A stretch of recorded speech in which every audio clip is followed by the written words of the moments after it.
আজকে আমি কচু শাক করব, কালো কচু। কচু শাক করতে আমার কি লাগবে, ছোলা দিয়ে করব, তাই ছোলাটাকে আগের থেকে আমি প্রেসারে সেদ্ধ করে রেখেছি। কাঁচা লঙ্কা,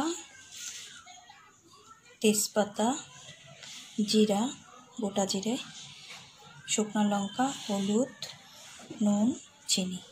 প্রথমে আমি সংবাদে কী দেবো, সংবাদে তেজপাতা, গোটা জিরে আর শুকনো লঙ্কা সংবাদে দেব। হ্যাঁ, সংবাদে আমি শুকনো লঙ্কা দিয়ে দিলাম,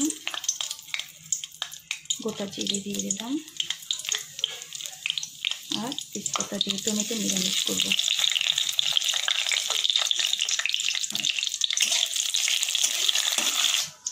তারপর আমি কচু শাকটাকে দিয়ে দিই। কাঁচা লঙ্কা চারাগুলো দিয়ে দিলাম,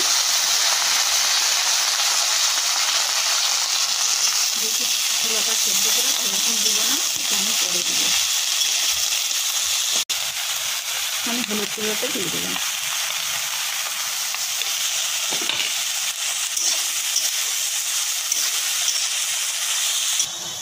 এরপর আমি ছোলাগুলো দিয়ে দেব, ছোলাগুলো দিয়ে দেব, নুনও দিয়ে দেব। তারপর কিছুক্ষণ আমি ঢেকে দেব, ওটা কিছুক্ষণ ঢেকে দেব। নামানোর সময় মিষ্টিটা দিয়ে দেব। একটা প্রায় হয়ে এসছে, এখন আমি একটু মিষ্টি মেশাবো, কিন্তু আগেই দেওয়া হয়েছে।